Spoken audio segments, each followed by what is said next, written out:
Opa! Boa noite, pontualmente às 19 horas, né? Vamos esperar o pessoal chegar. Eu tô falando agora, não tem ninguém aqui ainda, porque quando fica gravado, né, a gente fica lá com uma cara meio assim esperando entrar alguém e fica rolando o tempo lá e a gente não sabe o que está acontecendo. Mas vou aproveitar esse momento agora para a gente ir então avisando aí como é que serão as próximas semanas, né? Então hoje a gente tem o nosso querido Marco Antônio Portugal. Ele vai falar sobre suprimentos, ele também tem algumas parcerias internacionais aí que são interessantes da gente conhecer. E a partir da semana que vem, a semana que vem a gente vai falar com o Lucas Camargo. Ele é um engenheiro que está envolvido também com a parte de análise dos impostos, né, das empresas construtoras. E ele também vai falar um pouquinho de como é que a gente entra então nessa análise, né, para poder economizar no renda e ter mais dinheiro para investir na empresa, né? Então a gente vai trabalhar um pouquinho isso na semana que vem. Depois a gente vai ter o Caio Albuquerque na outra quinta-feira. Opa, o Marco já está aí. Marco, tudo bem? Tudo bem? Tudo joinha. Deixa eu Me organizar aqui. ouve? Tá ouvindo aí, não? Tô? Então tá joia. Como é que tá por aí? Estamos bem. O pessoal está entrando ali. Deixa eu só ajeitar aqui Ótimo. a posição da minha câmera aqui para a gente poder se ver Ajeitar o legal. cabelo. É, então aproveita, né? Quer dizer, um Tô espelho, tentando. espelho eletrônico. E aí, meu amigo, você tá legal? Tudo bem, tudo bom? E você por aí? Ah, estamos aqui, né, no nossa lida, trabalhando de casa, home office, né? É, E, novas experiências. pois é. E estamos desestressando um pouco, batendo um papo aqui pelas lives, né? Trazendo gente boa que nem você aí para trocar uma ideia. Pô, maravilha. Pô, fiquei muito feliz aí com o teu convite. Ah, Sabe joia. que a fé tá sempre no coração, né? Que Não bom. tem como sair. É isso aí. É, e você, né? Vamos começar batendo um papo rápido aqui. Você vai ainda contar um pouquinho mais pro pessoal, né? Com o que a gente vai conversar hoje e tal. Mas era Uhum. interessante, eu estou lembrando aqui, né? Nesse prelúdiozinho nosso aqui da nossa conversa, que eu tomei contato com os concursos do Ibracon justamente num dia que você, quem mais era você? Ah, estava fazendo uma apresentação. Saulo Então, Saulo, quem mais que era? E tinha o Godoy, acho que era. Godoy também. Isso, tinha um pessoal que estava lá, né? Você fazendo as palestras sobre como é que tinha sido participar lá dos concursos de Bracon e tal. Então, Uhum. foi em 1998 isso, hein, rapaz? Olha lá, hein? Pois é, isso aí. Faz A um tempo primeira bom. betoneira da FEI. Que legal, né, cara? Inclusive, tá com uma Demorou saudade. alguns meses pro Pode falar. padre botar a mão no bolso, mas a betoneira foi comprada. Maravilha. Mas até comprar a gente puxou muito concreto na enxada para Pois moldar é. os corpos de prova. Eram corpos de prova prismáticos, que o ensaio do desafio do Ibracon naquela época era ensaio ruptura por não por compressão, né? Por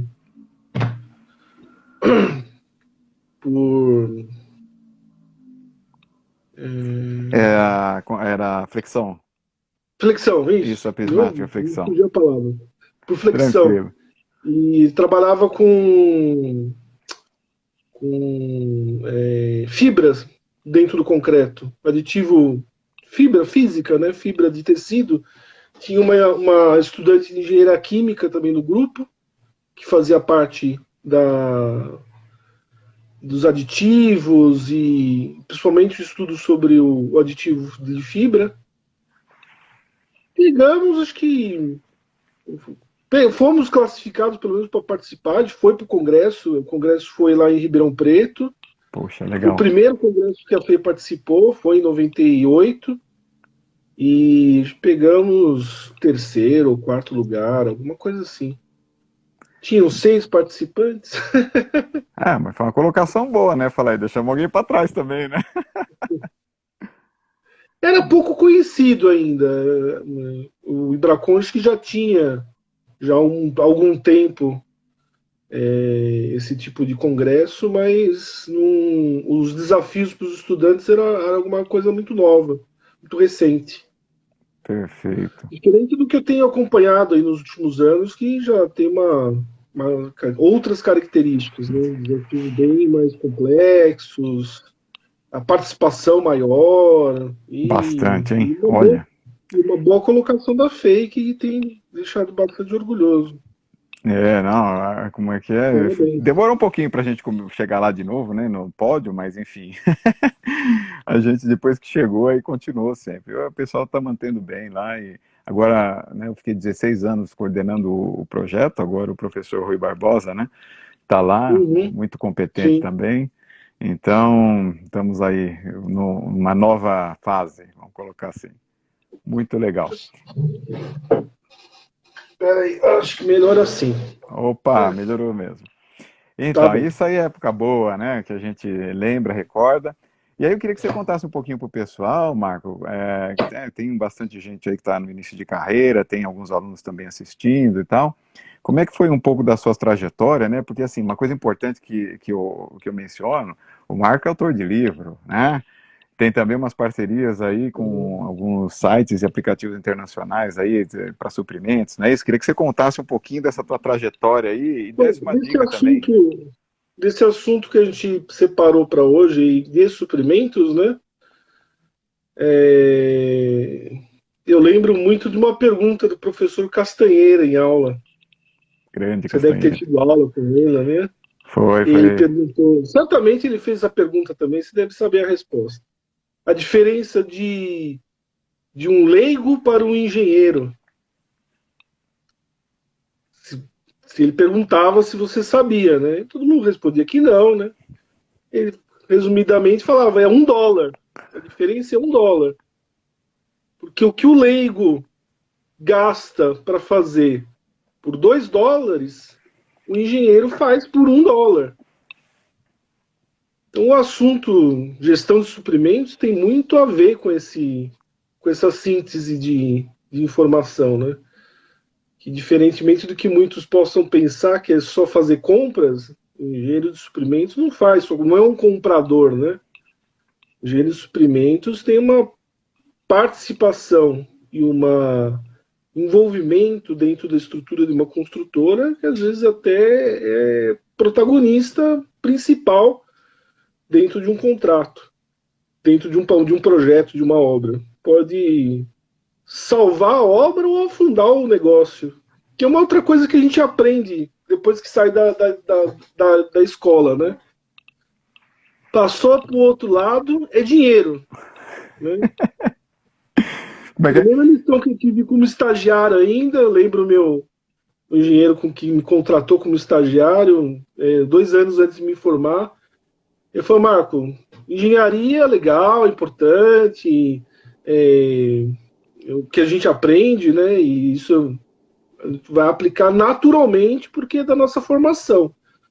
Mas o que vale aqui é dinheiro. A gente tem que fazer negócio, né? Pois é, E na escola é nota, volta né? de novo ao assunto dos suprimentos.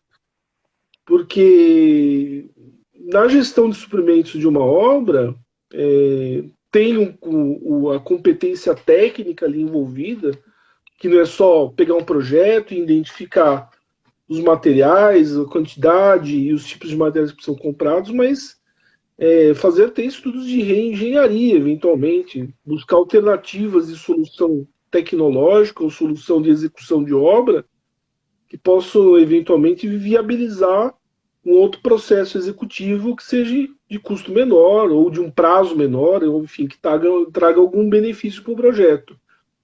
Esse é um dos principais desafios do engenheiro de suprimentos.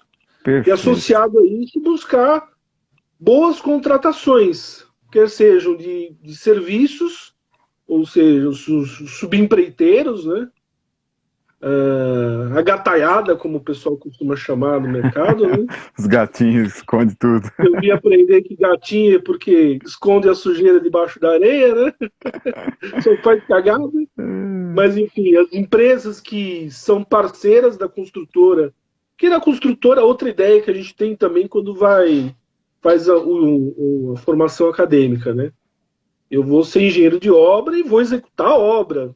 Não, você não vai executar a obra, você vai gerenciar a obra da sua função principal. Quem vai executar são N outras empresas, cada um dentro da sua especialidade. Não tem como uma construtora residencial, por exemplo, né? Dependendo do porte de obra que ela execute, ela tem como manter dentro da equipe dela equipe própria de eletricistas, de instaladores, de gesseiros, de... E esses fornecedores também entram, então, nos suprimentos, é isso? Sim, sim, toda a cadeia de suprimentos está ligada não só à compra dos materiais, né, como à contratação dos serviços de terceiros, de empresas terceiras para a execução da obra. Então, a construtora e o gerente do contrato, ele é um gerenciador de várias empresas. 200, às vezes, depende do tamanho da obra, 150, 200 empresas, não ao mesmo tempo, né, ao longo de uma obra. Então, vai começar a terraplanagem, contrata uma empresa de movimentação de terra. Antes disso, vai contratar demolição. Por que uma construtora teria dentro da equipe dela uma equipe própria de demolição? Ela não Só, tem demanda para justificar aquela equipe, né? Então, não vai ser sua equipe, vai ser uma empresa que você vai contratar e você vai gerenciar o serviço dessa empresa, para que ela faça dentro dos requisitos técnicos mínimos ali necessários para aquele projeto e atenda a requisitos de custo, de prazo, de qualidade, enfim, todo o gerenciamento que você vai seguir na tua contratação. Marco, deixa eu aproveitar um momentinho, pode ser? Claro, claro. Tem um. Aqui, é assim, eu só leio o nome que me aparece aqui, né? Mas depois, se vocês quiserem complementar o nome, tem aqui o Ungormelo. É, estou há 1 ano e 3 meses trabalhando com suprimento. Mudei totalmente minha opinião sobre a área. Quer dizer, na verdade, eu acho que às vezes a gente também carrega um pouco dos nossos preconceitos, né, com relação a algumas áreas dentro da construção civil. Porque assim, parece que o que chama mais atenção sempre está com o pé dentro da obra, né, e tal. E aí eu É, também queria aproveitar, né, nesse comentário que ele fez aqui, que você também pudesse discutir um pouquinho o que você vivenciou, qual foi o teu caminho para chegar nessa área de suprimentos, se a tua ideia, né, aproveitando o que ele colocou também, você fazia alguma ideia ou achava que era um... Enfim, como é que você foi para lá? Se você achava que ia ser uma boa, se você falou assim, ah, tá bom, sobrou isso aí, vamos lá. Quer dizer, conta um pouquinho como é que foi essa experiência aí pra gente. antes de ser engenheiro, eu fui técnico em edificações. Então, fiz o colegial técnico e já no colegial técnico, uma das primeiras experiências que eu tive foi no setor de compras de uma construtora. Aí, como comprador mesmo, então, processo tradicional. Pegar o telefone, mapa de coleta de preços, ligar para vários fornecedores da construtora, coletar os preços, marcar num papelzinho, fazer a equalização das propostas para ver qual que sairia mais vantajosa, né? Se todos os preços de uma empresa tivessem menores, já compraria dessa empresa, se não negociaria algum preço ou outro, e fecha o pedido de compra. E naquela época, que já faz um tempinho que não tinha internet ainda, né? Pegava as 3 vias carbonadas, ia até uma máquina datilográfica e batia o pedido de compra, né? Passava por fax, tinha que garantir o preço, porque a gente estava numa época de inflação de 30%, 40% ao ano, né? Então, o que você valia de manhã, se não fechasse até meio-dia, à tarde o preço já era outro. Então a dinâmica do setor era muito forte, operacional. E aí fiquei com uma impressão de suprimentos operacional, que acho que quase todo mundo tem antes de ter um contato com uma construtora, com a possibilidade de ver todos os setores envolvidos ali dentro de uma construtora, né? E até que eu tivesse esse contato, a minha impressão era essa, que era que nem existia uma área de suprimentos na realidade, que era comprar ou contratar. E eu não comecei e nunca trabalhei nessa área, na realidade. Eu comecei, depois que eu me formei, já estagiário da construtora que me contratou, fui por um ano em obra, de obra fui pescado no final da obra para ir trabalhar direto no escritório com o dono da construtora. Quer dizer, para você isso foi uma coisa, como é que isso te passou assim? Você achou que ia ser um upgrade? Você falou, não, pô, vamos me tirar do lugar que estou aqui gostando. Como é que foi essa relação tua aí com Não teve muita opção de escolha. Como ou ia ou ia, né? Como era o dono que estava pedindo, falou, olha, era uma sexta-feira, eu lembro até hoje, ele falou, tudo bem, você tá pensando, mas segunda-feira você já vem para cá, tá? Então, ele já esperava uma resposta positiva. Então, não tive muita opção. A minha escolha de carreira, entre aspas, foi trabalhar não em operação de obra, mas em operação estratégica da construtora. E que foi interessante, de um certo modo, porque aí sim eu vi, junto, trabalhando ali continuamente, assessorando o dono da construtora, desenvolvendo projetos estratégicos, remodelando processos de negócio da construtora, viabilizando tecnologias, viabilizando implantação de sistemas de qualidade, enfim, mudanças culturais, organizacionais. Eu vi e comecei a perceber o quanto o setor de suprimentos é relevante na construtora. Pois Aí é, que eu vi o contato, né, para com o mim, setor. para mim, isso tudo que você está falando para mim, é o trabalho de engenheiro, né? O outro é que eu não sei o que que é, mas enfim, Não esse tem para mim é o trabalho dúvida. de engenheiro. Não tenho dúvida, não tenho dúvida. E o setor de suprimentos é tão importante nesse aspecto que ele pode adotar uma premissa de uma parceria numa proposta para uma obra equivocada, que da contratação essa parceria equivocada pode fazer com que você ganhe o contrato, né? E na hora de executar você vê que não era bem aquilo. Eu vi esses filmes acontecerem várias vezes, né? Pois é. Às vezes a empresa não detém uma certa expertise de um negócio, aí vem um professor maluco aí, eu falo aqueles professor Pardal, né? Não, eu tenho uma solução aqui que eu estou trazendo da Alemanha, tá. Puxa, é fantástico, vai baixar o custo em 40%. Se você não estuda bem, e às vezes também nem tem tanto tempo para estudar, então é uma aposta, né? Sim. Mas se você não estuda bem aquilo, você embarca, e é a responsabilidade do setor de suprimentos, não é de orçamentos, como eu também pensava. Orçamentos é uma Hum, outra área da construtora, né? Que faz todo o embasamento técnico ali para a proposta técnica e comercial, mas ele é cliente do setor de suprimentos. Na hora de dar preço e de propor a solução, ela vai pedir para o setor de experimentos desenvolver. Esse setor de experimentos vem com uma solução milabolante dessa e faz você ganhar o contrato, e ao ganhar o contrato, você depois tem que executar, né? Não tem outro jeito. Não é o teu nome que está sujo no mercado. Se for uma empresa, uma obra com uma contratação pública, você não tem como escapar. Você vai ficar inadimplente por 5 anos. Se tem uma rescisão, uma quebra de contrato unilateral pela construtora, né? Então você tem puxa. que executar. Ou seja, é uma situação de muita responsabilidade, né? E eu vou aproveitar aí, fazer uns comentários, aliás, pegar aqui o que o pessoal está postando aqui. E, aliás, eu vou incentivar o pessoal, por favor, mandem as suas perguntas, as suas observações, né? Que o Marco aqui está ávido por respondê-las. Mas vamos lá. Ó, tem aqui, então, a Fabi. Fabi fez um primeiro comentário, né? Quer dizer, que ainda tem gente que acha que a parte de suprimento é só um preenchedor de planilha, né? Então, isso aí já é uma É. observação. Tem mais algumas aqui que eu acho que cabem para a gente comentar de uma vez, né? A Jaci está dizendo aqui, ó, fez uma belíssima carreira e tive a oportunidade de trabalhar contigo. Então tá aí, tá mandando um abraço para você. Legal.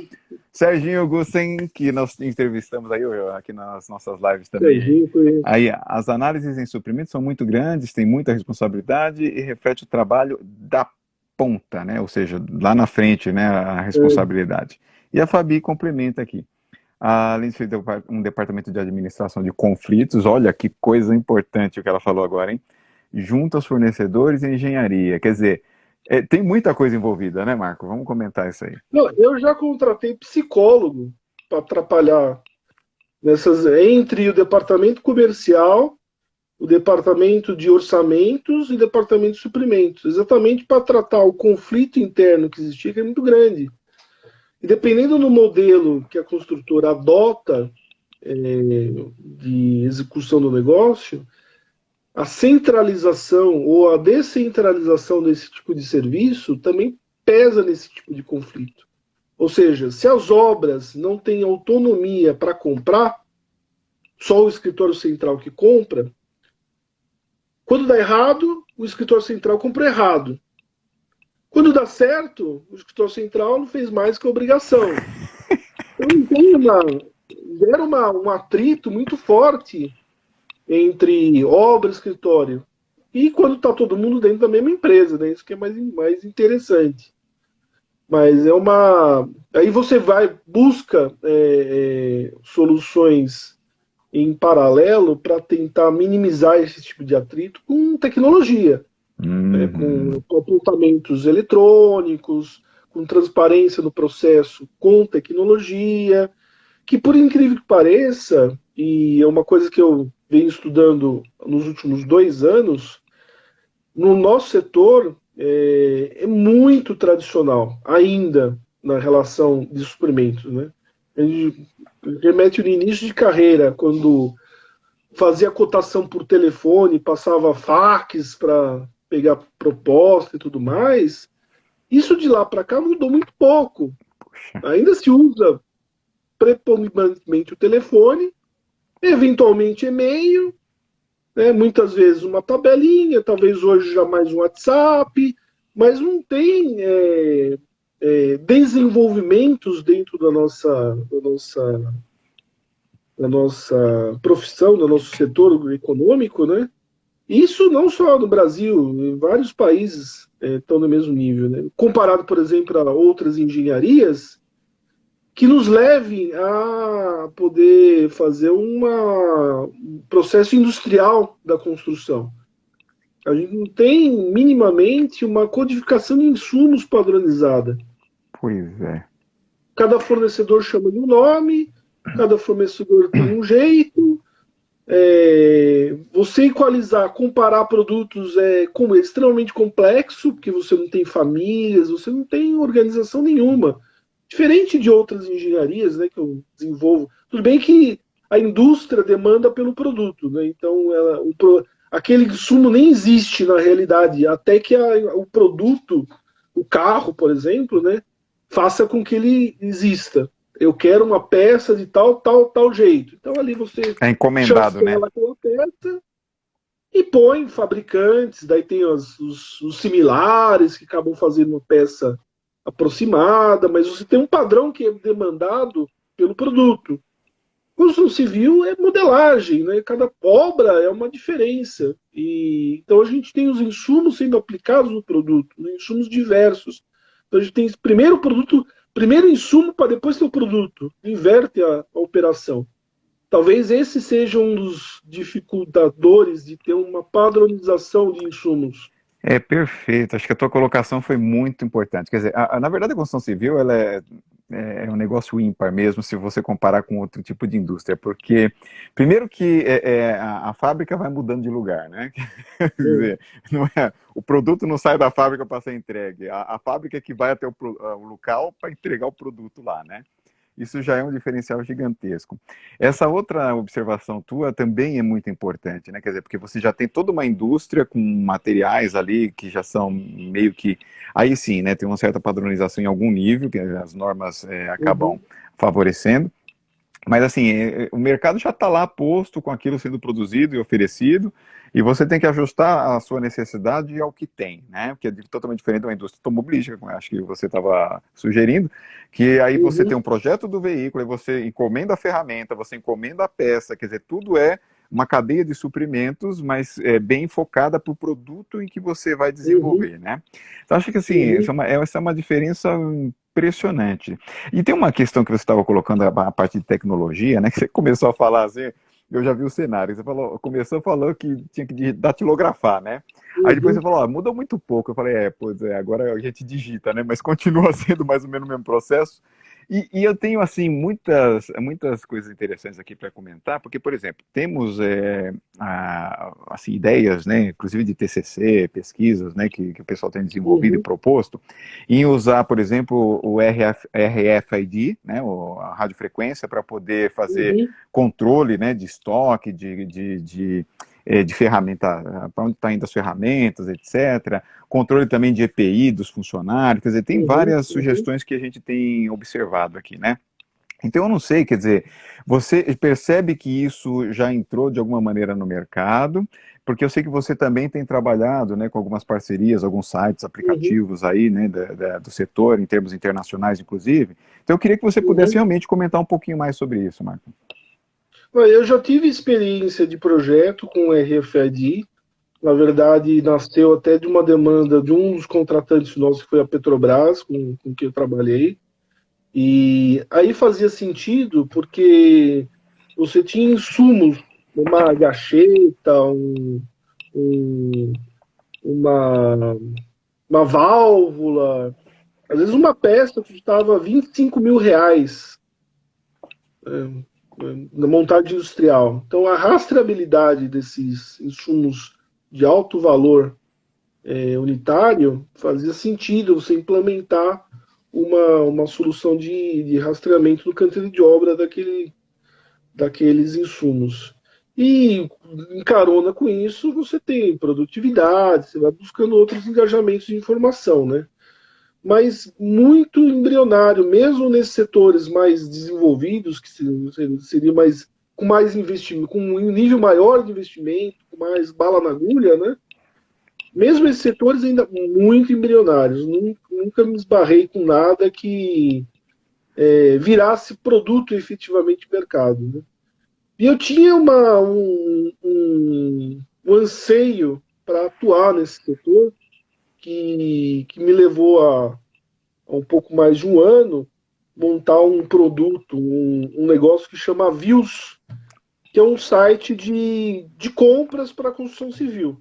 Dá o Né? endereço para a gente direitinho para o pessoal poder Views, consultar. vius.com.br, Repete, por favor. vius, views.com.br. O que essa plataforma consiste? É um Magazine Luiza da construção civil. Gostei da Essa é a definição. proposta. Pronto e simples. Primeiro a gente tem que diferenciar e-commerce de e-marketplace. O e-commerce é a lojinha eletrônica. O e-marketplace é o shopping center eletrônico. Então, se eu vou comprar materiais, se eu vou comprar uma caneta, se eu for em várias lojinhas físicas, eu tenho preços de cada uma dessas lojas. Se eu vou no e-commerce, eu visito vários sites e tenho o preço de várias lojas. Do mesmo jeito. Muda só do físico para o eletrônico. O e-marketplace é o shopping center. Né? Eu vou dentro de um único site onde eu tenho várias ofertas de lojas eletrônicas. Então, essa é a diferença entre e-commerce e marketplace. E para a construção civil, uma coisa que não existe. Tem algumas iniciativas que surgiram, que já morreram.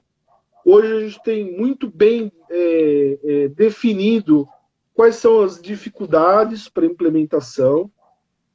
Maior parte delas recai na questão da resistência à mudança de quem compra e também de Hum, quem vende, na questão do tradicionalismo.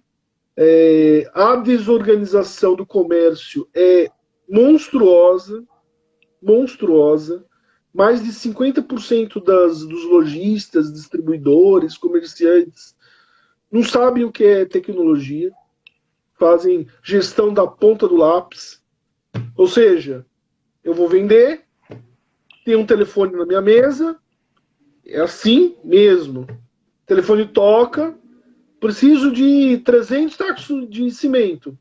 Um momentinho, olha para trás, dá uma olhada visual para ver se tem os 300 sacos, ou pergunta para o Zé, e Zé, tem 300 sacos lá? Não, pode vender.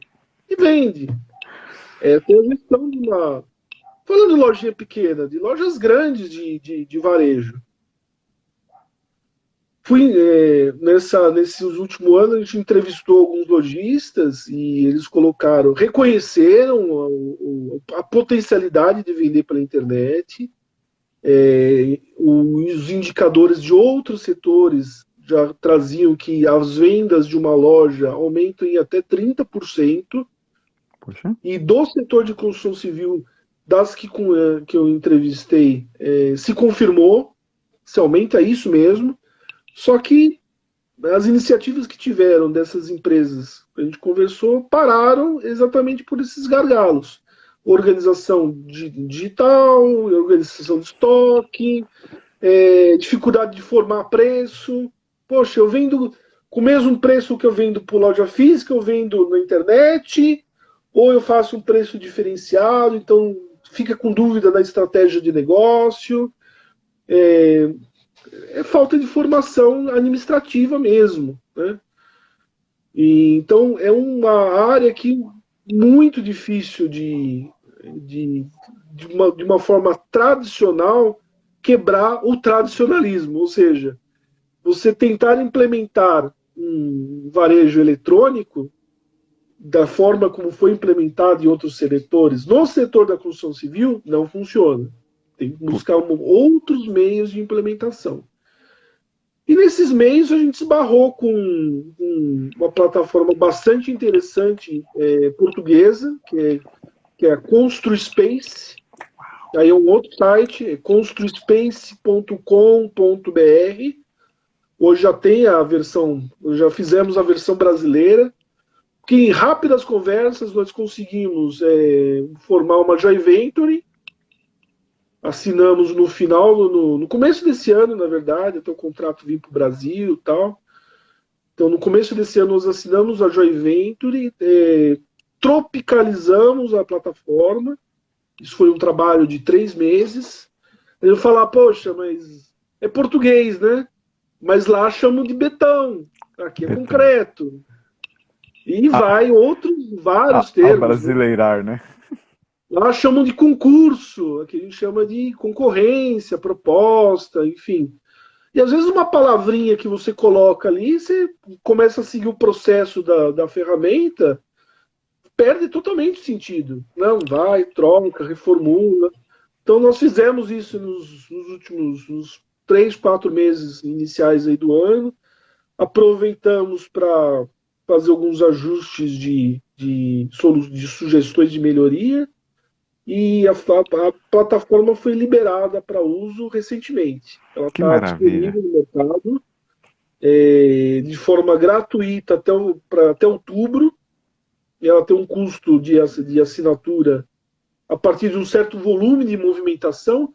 Então, para a empresa ou para o pequeno construtor, para o empreiteiro que queira entender como é que funciona, trabalhar dentro de uma forma estruturada de gestão de suprimentos, já chegou num nome que eu não conhecia também. A gente fala de ERP, né? ERP era um palavrão que, quando eu fui para a construtora, ninguém sabia o que era, né?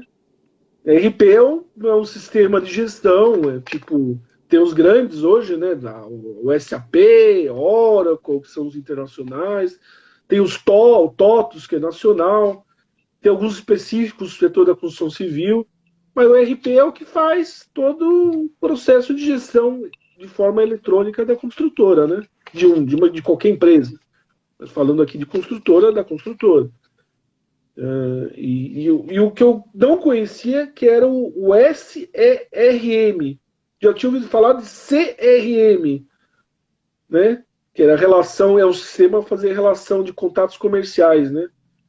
SRM é o Supply Relationship Management. Bonito, né? Pois é. Então é um gestor de relacionamentos de suprimentos, que é a proposta Hum. da Constru Space. É montar uma comunidade. Dá o endereço de novo para o pessoal poder acessar também, Marco. Constru Space, tudo junto. Constru de construção, space de espaço.com.br. A Constru Space é uma comunidade de empresas para construção civil, uma comunidade de negócio. Aí a gente está falando de fazer gestão de instrumentos de uma forma efetivamente digital, mas atendendo o setor de construção dentro da maneira como ele quer ser atendido. Não de uma maneira como outros setores são atendidos, né? E aí acho que dentro dessa estratégia a gente vai conseguir galgar. Já tem tido alguns resultados positivos. Foi um pouco atrapalhado aí com as novidades mundiais, né? Da pandemia. Possibilitou a gente avançar em alguns outros desenvolvimentos, mas a gente tinha todo um plano de implementação comercial, divulgação, FEICOM, enfim, toda uma estratégia para lançamento da plataforma. E, efetivamente, mas ficou um pouco frustrado com as condições aí das mudanças do mercado. Isso eu ia te perguntar, né? Quer dizer, se você, como está no começo ainda, você não chegou a sentir se o fato das pessoas terem que agora ficar fazendo as coisas mais online, porque tem toda a proposta de não sair de casa, né? Se você Uhum. estava começando a perceber que também nas empresas isso estava começando a acontecer, ou seja, o movimento começou a sair daquele tradicionalismo e migrou um pouquinho para essa parte, né? Mas eu entendi o que você colocou do ponto de vista que toda a preparação de divulgação acabou não acontecendo da maneira como estava planejada, é isso, né? É. Não, isso você colocou, você bem lembrou, porque é uma expectativa nossa. Adiante o que aconteceu. Tem acontecido já na Europa, porque lá na Europa os países já estão numa outra curva, né? Já saíram da quarentena, já estão tentando voltar para o tradicional, né?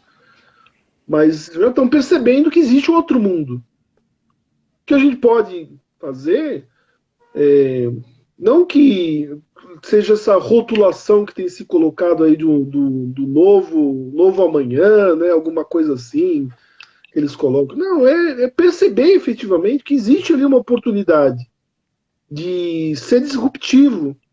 Então, por que eu não utilizo uma estrutura de negociação que utilize uma plataforma digital de fazer negócio, que traz tantas vantagens operacionais, de tempo, de otimização de recursos, de garantia de transparência nos negócios, que é uma questão que é bastante pertinente no setor de construção, né? Por que não usar uma plataforma tecnológica? Talvez aí dessas necessidades, né, desse instalar, surja a oportunidade da gente de implantar mudança. Tem procurado já tem surgido uma procura maior na Europa por conta desse. Mas mesmo aqui no Brasil, os contatos que a gente tem provocado, o interesse por conversar tem sido maior. Porque Entre as começa a pontas. não ter a outra opção, né? E aí tem que correr para essa opção mais eletrônica e tal, né? Agora, assim, você colocando toda essa situação, né? Quer dizer, você fez uma comparação importante, né? Ou seja, o setor da construção civil, né, meio que parece que não é que engatinha, né? Mas ele tem dificuldade de entrar nesse todo esse processo que outros setores já entraram, né? Como automobilístico, indústria de maneira geral, Muito né? complexo. Eu vejo uma complexidade muito grande. Às vezes, eu vou te dar eu pegar a linha que você está colocando para te dar Tá? um exemplo formidável. Uma coisa que eu jamais imaginava que era assim e fiquei surpreso quando eu cheguei nessa informação. Foi montar o site, né? O site, a lojinha, quando a gente entra na Magazine Luiza, tá tudo bonitinho lá, né? Tem o nome do produto, tem a foto de um lado, a foto de outro, a foto de cima, a foto de baixo. Falou, bom, incrível. Construção civil, quem provém isso? Primeiro, a gente foi entender quem provém para esses setores. Para o setor do varejo, para o setor alimentício, varejo geral, né, eletrônico, moda, tudo mais, para o setor alimentício e para o setor farmacêutico. O alimentício e o farmacêutico são os mais fortes em termos de organização nesse sentido. Pasme, né? Como que funciona? Tem 2 ou 3 empresas no Brasil que fazem um processo de atender aos fabricantes em digitalizar e formar um catálogo eletrônico. Poxa. Então eu sou fabricante de um grampeador, eu mando meu grampeador lá para essa empresa, ela tira N fotos do grampeador, pesa o grampeador, tira as dimensões do grampeador, faz teste para saber quantas caixas cabe, quantos grampeadores. Ela já tem mais de 200 parâmetros para compor um cadastro. E pega esse cadastro e pendura dentro de uma plataforma e oferta isso para quem contratou, que é o fabricante do pregador. Na hora que essa informação cai na internet, é aí que é o bacana do negócio. Aí, a hora que essa informação cai na internet, todo mundo vai lá e... Eles têm que cobrar bem, né? Tem um processo que chama Scraper, eu lembro até da Moto Scraper, né? Passa lá o scraping na internet, tem uma ferramenta, tem várias ferramentas para isso. Aí você fala, pô, mas isso é predatório, direitos autorais, blá, blá, blá, blá, blá. O mundo inteiro faz isso. A Amazon faz isso. O eBay faz isso. O Walmart faz isso. Então a informação que sai exclusiva de uma plataforma vai replicando para todas as outras. Aí vira carne de vaca. E o meio que esse sistema vai se alimentando assim. Então tem quem comece bonitinho, desse exemplo que eu dei do pregador, grampeador. Depois que começa, vai que vai. Como o setor da construção civil não tem presença no mercado eletrônico, quase não tem insumo disponível para fazer um scraper, por exemplo. Entendi. A gente está falando, a gente entrou numa... Primeiro, quantos insumos tem na construção civil? X. Uau. É uma pergunta, né? Mais do que isso, de cada insumo, tem os fabricantes daquele insumo. Então, quantos fabricantes tem para cada insumo? Então, você precisa multiplicar um insumo pelo número X de fabricantes. Nós chegamos no número de 60 a 90 mil. Uau. A maior base de dados disponível hoje do setor da construção na internet não passa de 1000. Puxa itens. vida. Não passa de 1000 itens. Você acha que isso é um mercado que é possível ser trabalhado? Quer dizer, você tá começando com isso agora. Agora, assim, isso aí, quer dizer, existe como você pensar assim, olha, eu preciso de parceiros para potencializar o meu negócio ou esse tipo de ação. Como é que você vê essa situação, Michael? E responder essa pergunta. Como foi o desenvolvimento dessa solução para o setor alimentício? Carrefour chegou e falou, você quer vender para mim? Faz isso. Para todos os fabricantes. Então ele, por força de ser um comerciante forte, ele regrou o mercado a trabalhar em prol dele. Quer vender refrigerante na meia prateleira? Ótimo. Antes tira a fotinho e manda para mim. Foi dessa forma. O setor farmacêutico não foi diferente. Do mesmo jeito. Aí as grandes do setor chegaram para a indústria, para as indústrias, e falaram: tá bom, você quer vender? Tem o pedágio aqui, o pedágio é entrar. Então tem a demanda, né? É isso que acabou viabilizando de alguma forma que esses setores que são, não que eles são organizados, não são estado da arte. Eu conversei com essas empresas que fazem cadastro e mesmo elas reconhecem que tem muito furo Hum. de informação. Mas desbravar um setor do zero, como é o setor da construção civil, lancei esse desafio. Falei, vamos lá. E ainda coloquei, falei, eu quero participar, não quero ser sócio, não. Eu quero ser cliente desse negócio, só isso. Porque eu quero a fotinho, eu não quero mais nada.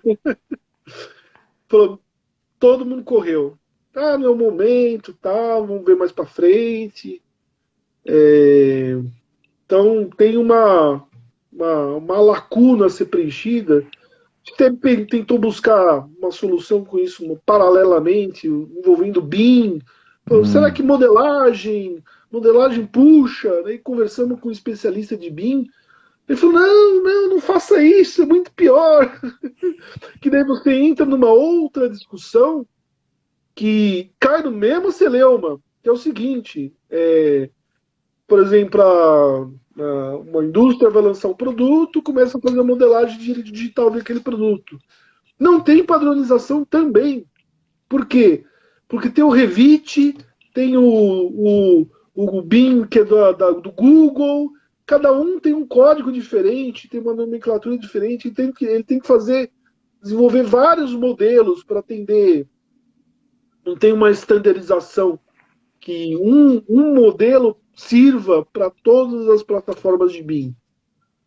E Entendi. aí inviabiliza. Ele acaba fazendo para principal, ou acaba fazendo para produtos que não mudam muito que tem um ciclo maior de mercado, né?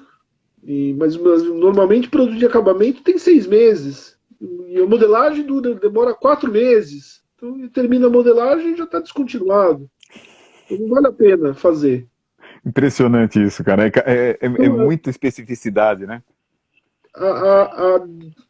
eu acho que específico é uma característica natural do setor mesmo.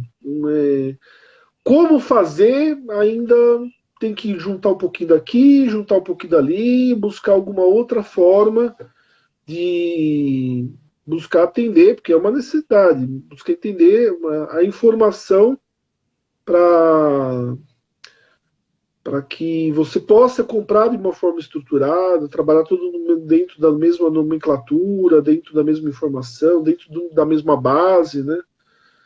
Que é uma necessidade até organizacional, falando de impostos, de hora que você vai comprar um material, se tem uma alíquota diferente do outro, entrar até nesse nível, que é também função da área de suprimentos, né?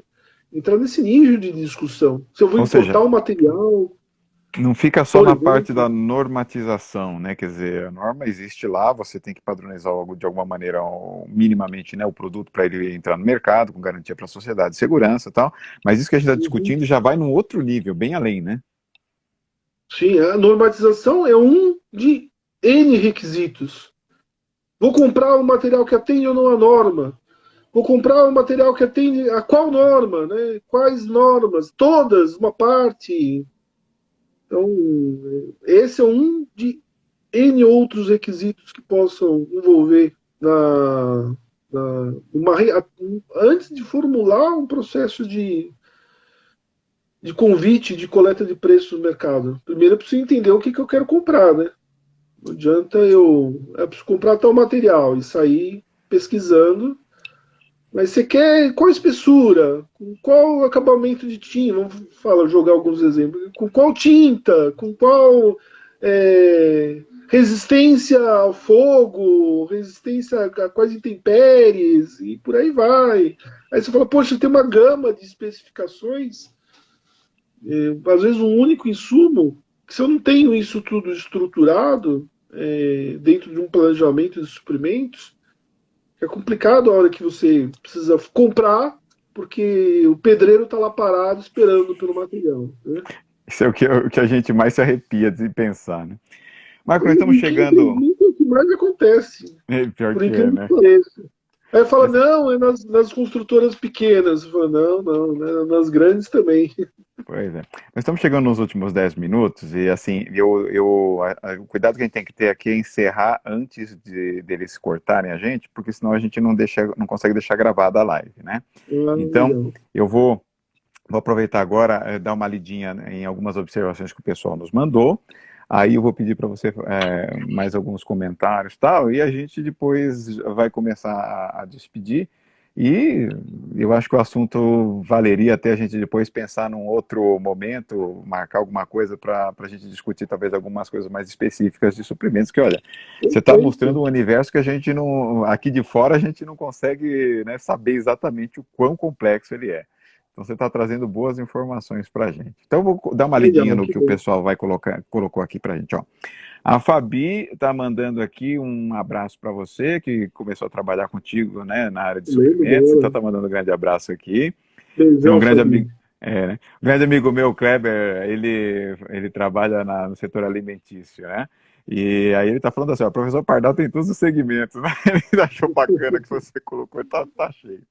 Sérgio Gussen, a questão da dificuldade, né, da se a empresa contratada para realizar um determinado serviço, ela é de fato parceira, né? Isso aí acho que é um outro ponto importante, o relacionamento empresarial, que acho essa questão dos conflitos, que eu acho que você comentou, caberia aí.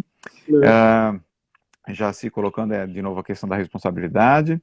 O Sérgio, de novo, falando aqui da questão da equipe, né, que tem que ser uma equipe ponta firme mesmo, para você poder ter garantia do produto. A Fabi comentou ainda lentidão de resposta. O Felipe Cava, grande Felipe também nós entrevistamos aqui na live outro dia. Então ele está colocando aqui que o setor rodoviário enfrenta também essa questão do tradicionalismo, no certo sentido, porque está usando métodos de cálculo ainda que tem mais de 50 anos, ou seja, como é que você evolui essas coisas e vence, né, Né? essa dificuldade, essa inércia. Aliás, ele tem um site chamado Além da Inércia, é bom, né?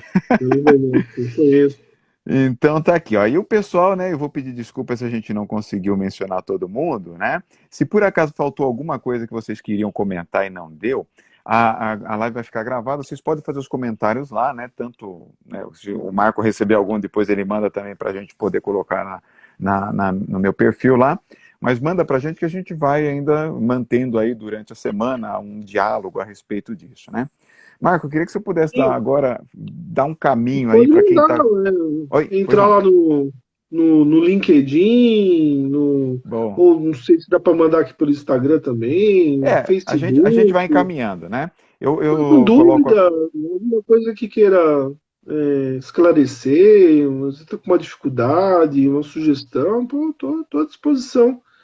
Ó, uma das coisas, para encerrar, né, uma das coisas mais desprendidas que eu fiz e que mais me trouxe retorno, porque por incrível que pareça, eu consegui atingir exatamente o meu objetivo.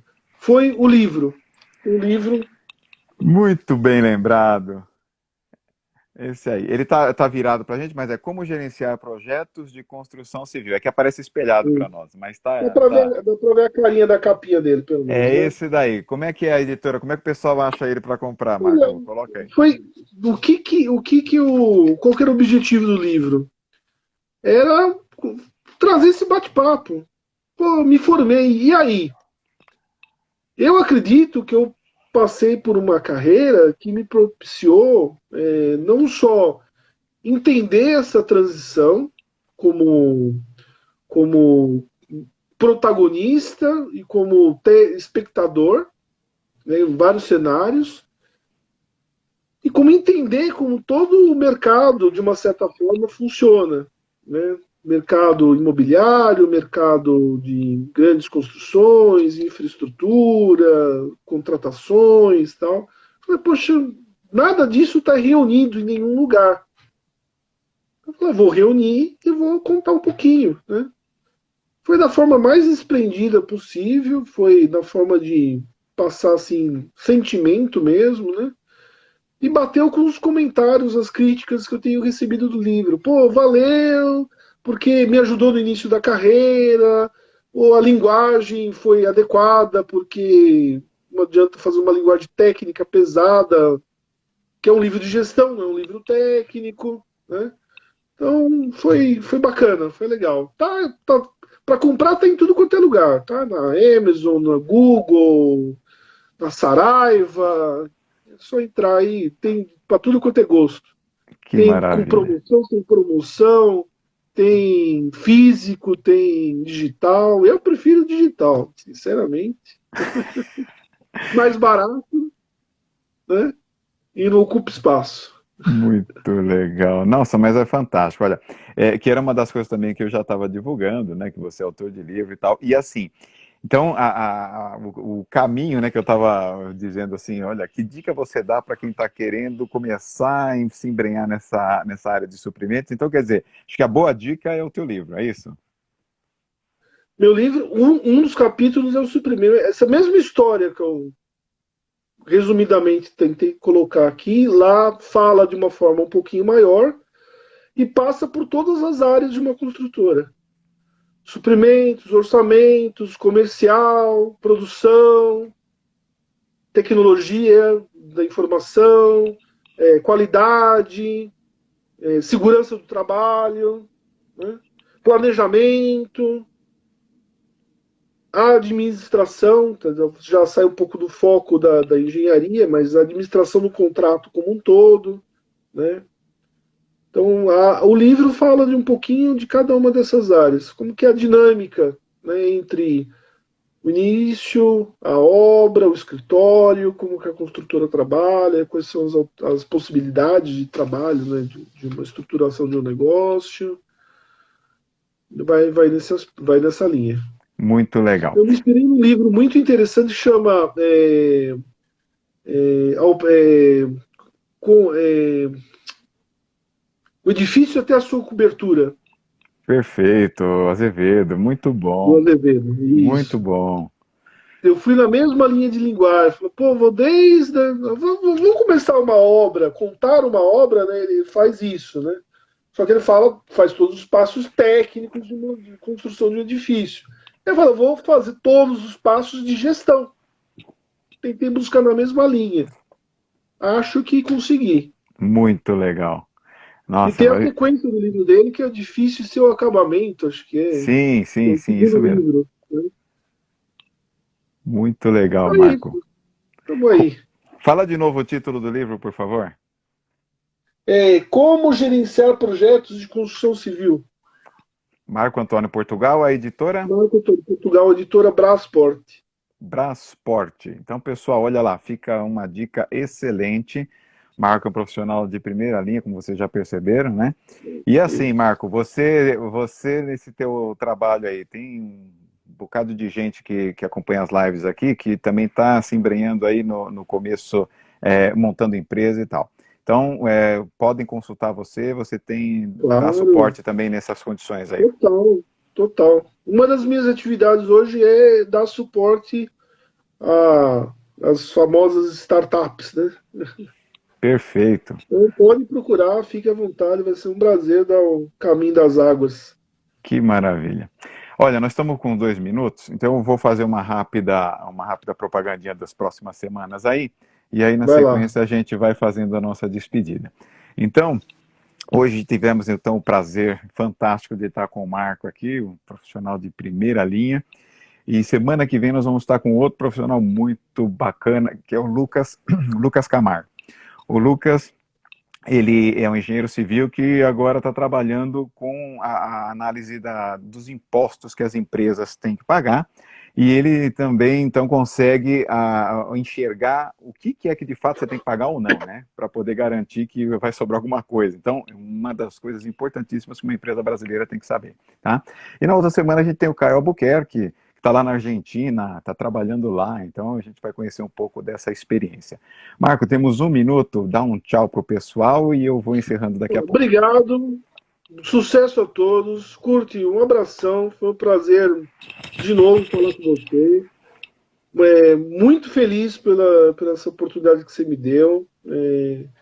Acho incrível a tua iniciativa, o teu esforço semanal aí nessas lives. é uma contribuição ímpar para a formação acadêmica da tua turma. Fantástico, está de parabéns. Obrigado Marco, por ter me convidado, foi um privilégio. obrigado por ter aceitado, meu querido. Olha, Que muito isso, bom. que isso. Foi muito bom. Gente, beijo então. Semana que vem, 7 horas da noite. Até lá! Até.